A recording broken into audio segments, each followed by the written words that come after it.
오늘은 책망할 것이 없는 삶이란 제목으로 디모데전서 3장 1절로 13절까지의 말씀을 본문으로 말씀 증거하겠습니다. 종교 개혁자들이 5가지의 정신을 이 땅 가운데 선포하고 그 정신을 지키려 했다라고 말하였습니다. 오직 성경, 오직 그리스도, 오직 믿음, 오직 은혜, 그리고 오직 하나님께 영광이라고 하는 것이지요. 오직이라는 단어가 그 앞에 붙었다라고 하는 것을 우리가 염두에 두어야 할 것입니다. 그럴 때 특별히 디모데 전서에는 직분자에 대한 이야기가 많이 나옵니다. 왜냐하면 직분자들을 통하여서 하나님께서는 교회를 세워나가고 또 교회에 이제 처음 들어와서 목양을 받는 영혼들을 목양하고 또 섬길 수 있도록 그렇게 하나님께서는 경륜하셨기 때문에 그렇습니다. 마치 가정에서 엄마, 아빠를 통하여서 어린 자녀들이 태어나고 또 양육받는 것처럼 교회라는 곳을 하나님께서는 하나님의 어머니 같은 사랑을 경험할 수 있는 곳으로 이 땅 가운데 주셨고, 그렇다면 어떻게 성도들이 하나님의 어머니 같은 사랑을 온전히 경험할 수 있을까라고 했을 때 하나님께서는 마치 복음으로 잉태하고 출산하여서 그들을 양육하는 사람들처럼 교회 안에 아버지 역할을 할 수 있는, 어머니 역할을 할 수 있는, 어른의 역할을 할 수 있는 그러한 목회자적인 직분, 그리고 섬김을 할 수 있는 직분을 주셨다라는 것이죠. 그럴 때 성경적으로 우리가 돌아가서 항상 오직 성경이라고 말하지 않았습니까? 우리가 계속하고 시행하고 있는 것들을 잠시 머리에서 내려놓고 성경적인 직분은 무엇일까라고 우리가 먼저 이해하고, 그리고 난 다음에 현재적으로 우리가 시행하고 있는 직분 제도를 이해할 필요가 있다라고 하는 것이죠. 왜냐하면 현재 교회에서 시행하고 있는 직분 제도는 각기 교파마다 조금씩 다르기 때문에 그렇습니다. 그렇기 때문에 나의 교단적인 배경을 가지고 이 성경을 말씀을 읽게 되면 각기 교단별로 이해하게 돼요. 왜냐하면 이제 우리는 회중 정치를 하지 않습니까? 침례교는. 그래서 오늘 우리가 읽은 말씀을 그대로 이해하고 받아들인 케이스예요. 하지만 이 개신교 안에는 감독제를 시행하고 있는 교파들도 있어요.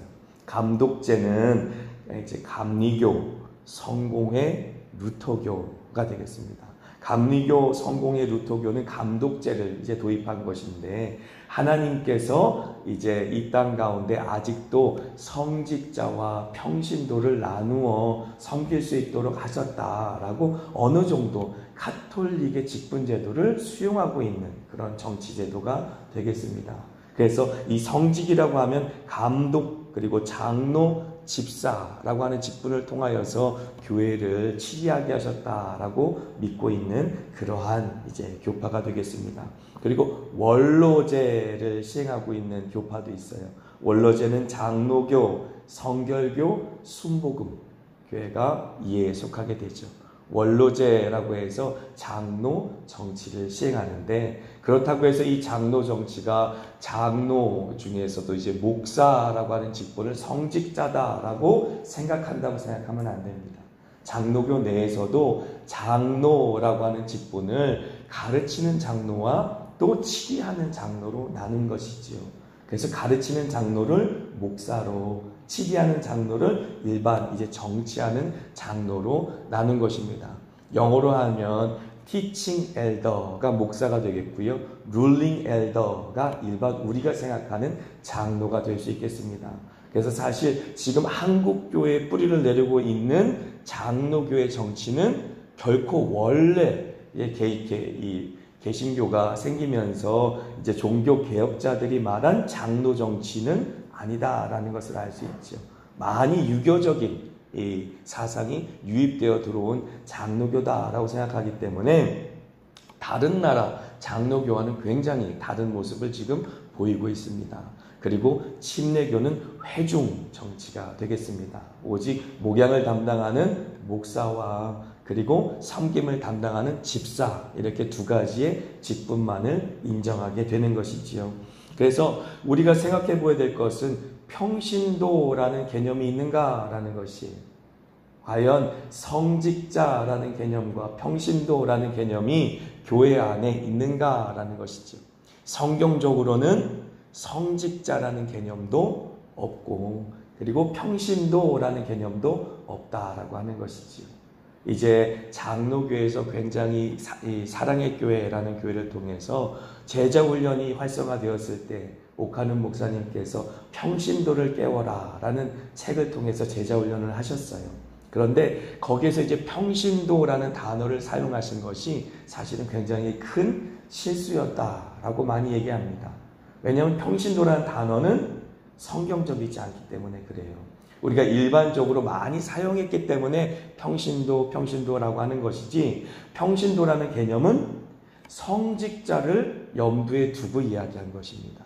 그래서 성직자가 아닌 일반 이제 교인들을 평신도라고 부른 것이 평신도라는 개념의 시작이 될 수 있겠습니다.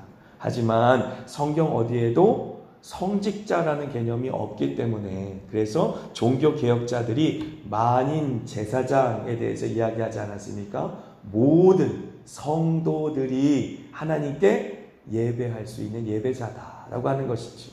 하나님과 성도 사이에 성직자가 절대로 끼면 안 된다라는 그러한 모토 아래에 이제 종교개혁을 이뤘는데 다시 성직자 개념을 만드는 것은 잘못된 것이다. 그러므로 제가 방금 말씀드린 것처럼 장로교 안에는 목사도 티칭 엘더, 가르치는 장로예요. 그리고 또 룰링 엘더, 정치하는, 치리하는 장로로서 두 가지의 장로만 있을 뿐 성직자 개념은 없습니다. 그것이 바로 장로교 안에서의 개념이에요. 그렇기 때문에 장로교 안에 성직자인 목사와 장로로 나뉘어졌다라고 생각하는 그러한 개념은 잘못된 것이고, 그렇게 가르치는 목사들도 잘못된 것입니다. 그런 사람들은 성경도 모르고 장로 정치에 대해서도 모르는 사람들이에요. 장로교의 개념에는 절대로 그런 성직자를 구별하지 않았다라고 하는 것이지요. 그래서 성직자의 개념이 성경에 없는 것처럼 평신도의 개념도 없다라고 하는 것이지요. 자, 베드로전서 2장 9절 같이 읽습니다. 그러나 너희는 택하신 족속이요 왕같은 제사장들이요 거룩한 나라요 그의 소유가 된 백성이니. 너희는 우리들을 말하죠. 너희는 택하신 족속이요, 하나님께서 우리를 택하셨다. 왕같은 제사장들이요. 더 이상 구약시대처럼 레위지파를 통하여서 하나님과 제사장 그리고 백성이라는 구분이 없게 되었다라고 하는 것입니다. 그리고 요한계시록 1장 6절 같이 읽습니다. 그의 아버지 하나님을 위하여 우리를 나라와 제사장으로 삼으신 그에게 영광과 능력이 세세토록 있기를 원하노라. 아멘. 하나님께서는 우리를 하나님의 나라로 또 제사장으로 삼으셨다라고 하는 것이, 평신도로 삼으셨다라는 얘기는 성경 어디에도 없어요. 평신도라는 자체, 단어 자체는 굉장히 비성경적인 단어이기 때문에 우리가 사용하면 안 됩니다. 혹여는 이제 다른 목회자들이 평신도라는 단어를 사용해도 우리 마음속에 잘못된 단어다라는 인식을 하고 있으셔야만 돼요. 왜냐하면 성경에는 모든 성도들이 하나님께서 부르신 하나님의 나라며 그의 백성이다, 또 그의 제사장이다 라고 이야기하고 있기 때문에 그렇습니다. 요한계시록 5장 10절 같이 읽습니다. 그들로 우리 하나님 앞에서 나라와 제사장들을 삼으셨으니 그들이 땅에서 왕노릇 하리로다 하더라. 우리 어렸을 때 불렀던 복음성가 혹시 기억하십니까? 왕 나는 왕자다. 제가 춤추면서 부를 수는 없겠지만 우리는 거룩한 하나님의 나라요 제사장이요 하나님께서 왕처럼 부르셨다라고 하는 것이에요. 물론 예수 그리스도로 말미암아 이 땅 가운데 신천 하나님의 새로운 하늘과 새 하늘과 새 땅이 온전히 이루어졌을 때에 우리가 예수님과 함께 왕같이 온 세상을 다스릴 것이다 라는 그 그림이 우리에게 있지만, 그것은 완성된 그림이지만 이 땅 가운데 살아가면서도 예수 그리스도의 이름으로 이 땅을 하나님의 나라로 회복하고 왕처럼 다스리는 그러한 권세가 회복된 것입니다.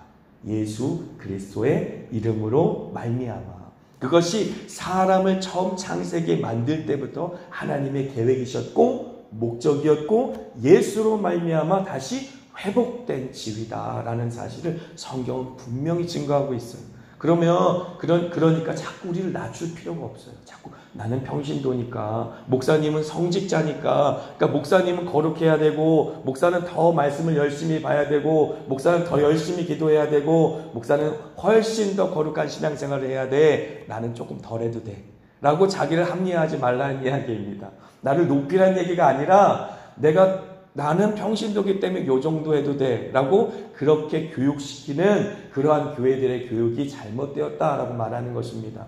우리는 똑같이 다 하나님의 나라고 하나님의 제사장이고 하나님의 거룩한 성도, 하나님의 왕 같은 제사장이다라는 사실을 잊지 마시고, 목사가 더 열심히 기도해야 되고 목사가 더 열심히 말씀을 봐야 되는 이유는 하나님께서 거룩한 직분을 주셨기 때문이에요. 그 직분대로, 그 은사대로 여러분들을 말씀으로 가르쳐야 되는 그러한 섬김을 해야 되기 때문에, 그렇기 때문에 훨씬 더 거기에 헌신되기 때문에 그런 역할을 감당하는 것뿐이지 성직자이기 때문은 아니다라고 말하는 것이지요.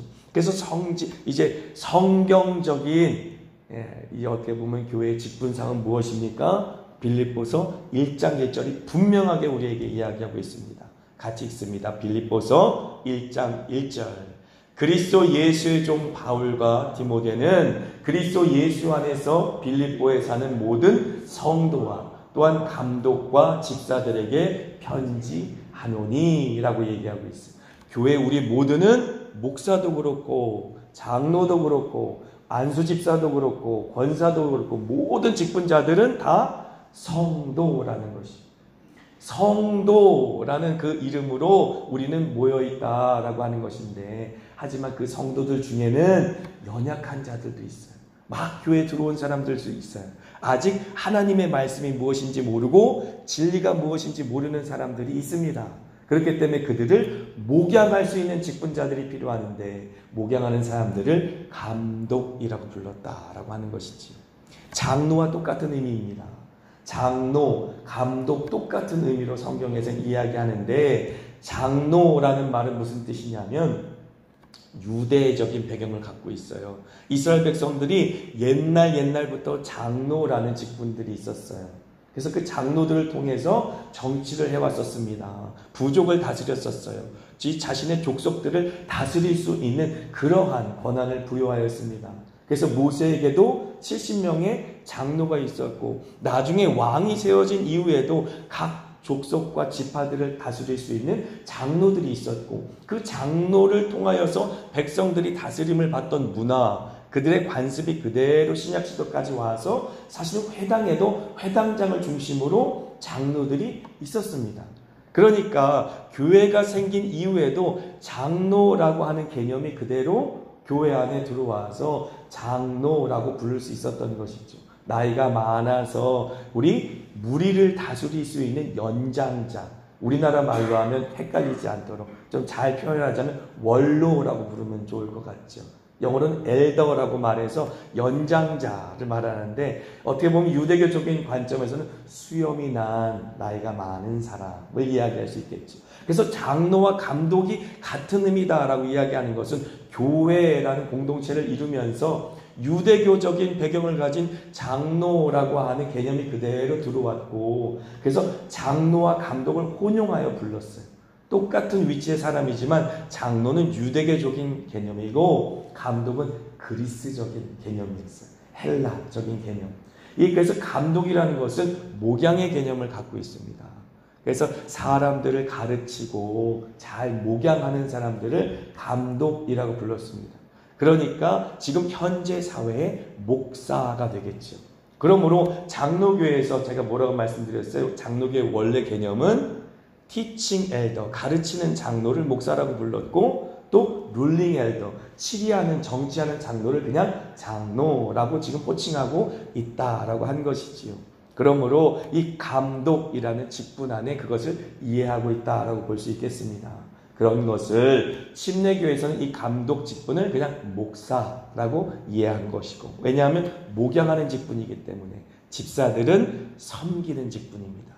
그래서 교회 안에 성도들을 섬기기 위해서, 우리 모든 성도들을 섬기기 위해서 목양하는 감독으로, 또 섬기는 집사로 그렇게 직분자들을 세워 교회가 교회 될 수 있도록 하나님께서는 그렇게 목양하게 하셨다라고 하는 것이지요. 그래서 이제 초대교회에도 하나님께서 세우신 교회들마다, 각 교회들마다 목양할 수 있도록 그렇게 장로들을 택하고 세웠던 것을 볼 수 있습니다. 자, 사도행전 14장 23절입니다. 같이 읽지요. 각 교회에서 장로들을 택하여 금식 기도하며 그들이 믿는 주께 그들을 위탁하고. 그래서 여기에서 말하는 장로는 지금 우리 한국교회가 말하는 장로들로 이해하면 안 되는 것이죠. 각 교회를 목양할 수 있는 감독과 같이 혼용해서 사용하는 목양자를 말합니다. 그래서 사도들은 이제 계속해서 바울과 같은 사도들이 각 지역을 다니면서 교회를 세워요. 그럼 그 세워진 교회를 누가 목양합니까? 장로들에게 위임한다라는 것이죠. 그래서 그 장로들이 그 세워진 안디옥 교회든 됐던 빌립보 교회가 됐던 그 각 교회마다 장로들이 목양할 수 있게 하였다라는 것입니다. 그러므로 성경에 나오는 장로는 현재 우리 장로교들이 하고 있는 장로, 그 개념의 장로와 다르다라는 것을 이해해 주십시오. 그래서 그것을 설명하는 것이 나중에 이제 사도행전 20장에 등장해요. 바울 사도가 에베소의 장로들을 청하여 마지막 유언과도 같은 말을 하는 그 장면에서, 자, 20장 17절 같이 한번 보지요. 바울이 밀레도에서 사람을 에베소로 보내어 교회에 장로들을 청하니 라고 불렀어요. 그런데 28절에 똑같이 같이 읽지요.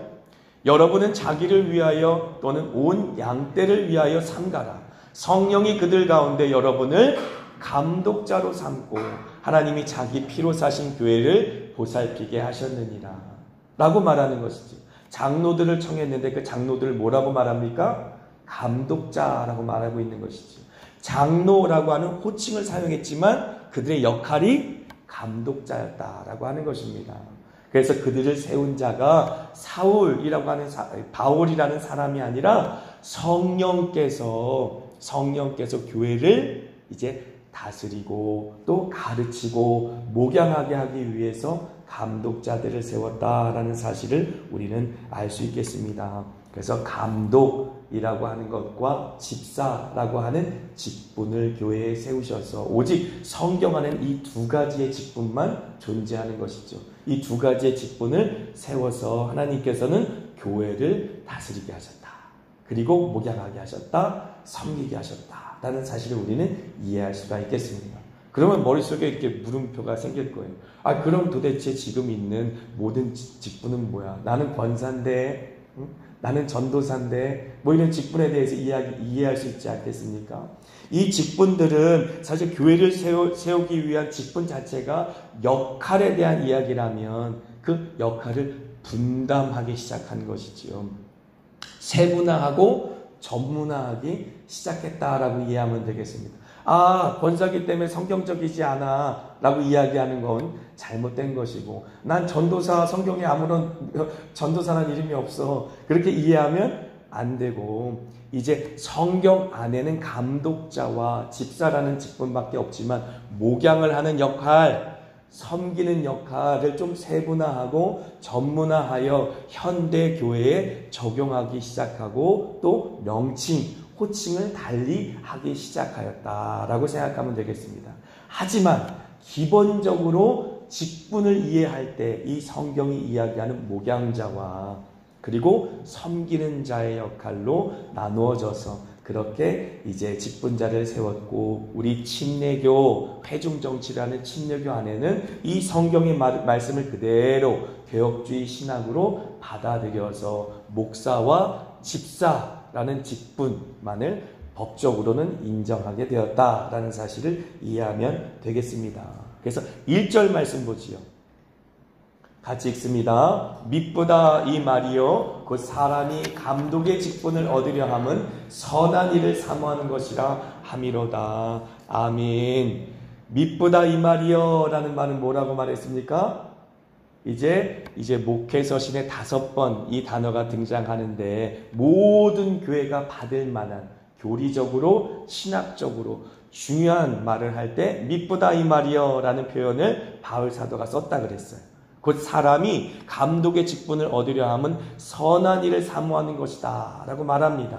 무슨 말이냐면 우리가 영적으로 성장하고 신앙적으로 성장하면 이제 더 이상 받기만 하지 마라. 교회에 이제 어른이 되라 라고 말하는 것이지요. 교회 엄마, 아빠 역할을 감당할 그 역할을 사모해라 라고 하는 것이죠. 더 이상 영적인 신앙적인 어린 아이로만 남아있지 말고 이제 엄마가 되어 아빠가 되어 교회의 다른 어린 지체들을 섬기고 목양할 수 있는 위치를 사모해라 라고 말하는 것입니다. 왜냐하면 그것이 교회가 세워지는 영적인 원리요 하나님께서 두신 영적인 목양의 원리이기 때문에 그렇습니다. 그래서 사도행전 20장 35절 같이 한번 읽습니다.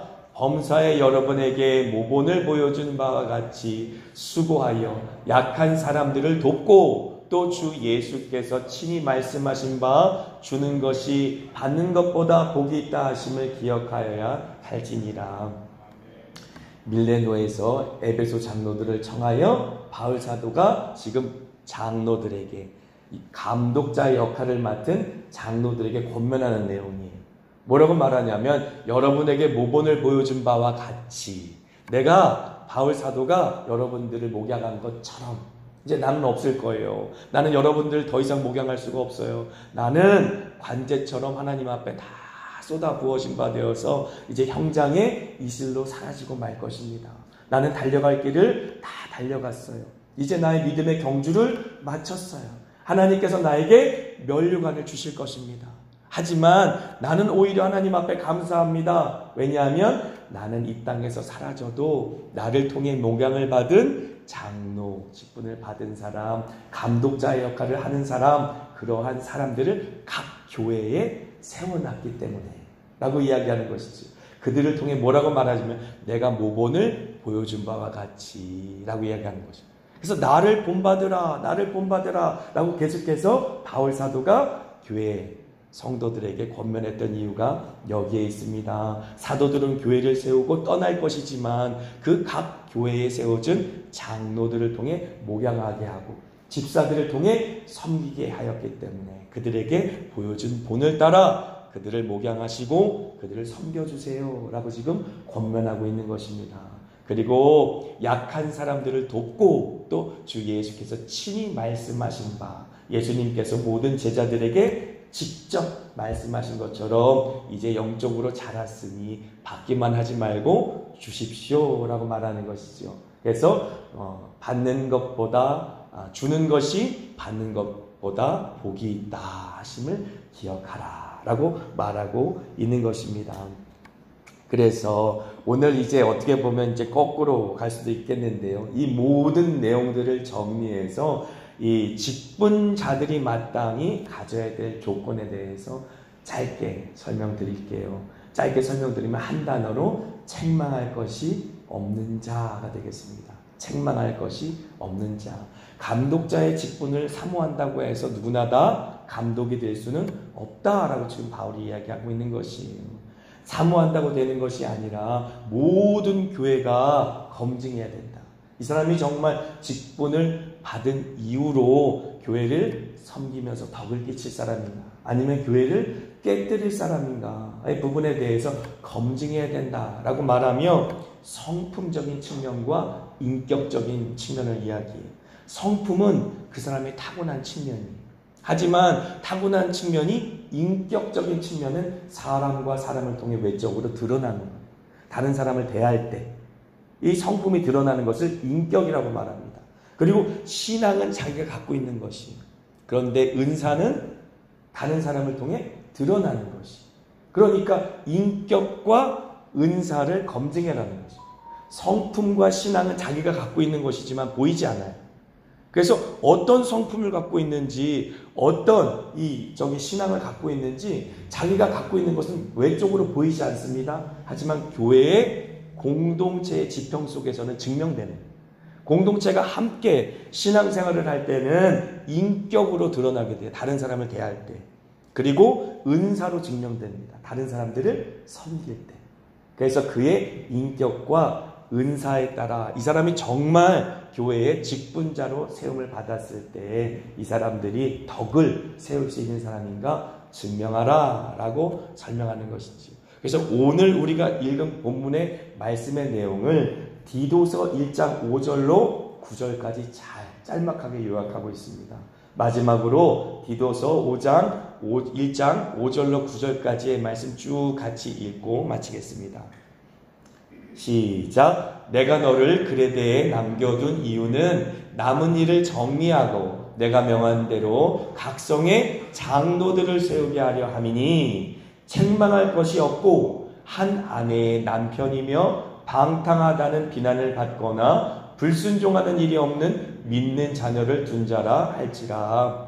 감독은 하나님의 청지기로서 책망할 것이 없고 제 고집대로 하지 아니하며 급히 분내지 아니하며 술을 즐기지 아니하며 구타하지 아니하며 더러운 이득을 탐하지 아니하며 오직 나그네를 대접하며 선행을 좋아하며 신중하며 의로우며 거룩하며 절제하며 믿은 말씀의 가르침을 그대로 지켜야 하리니 이는 능히 바른 교훈으로 권면하고 거슬려 말하는 자들을 책망하게 하려 함이라 라고 말하는 거지.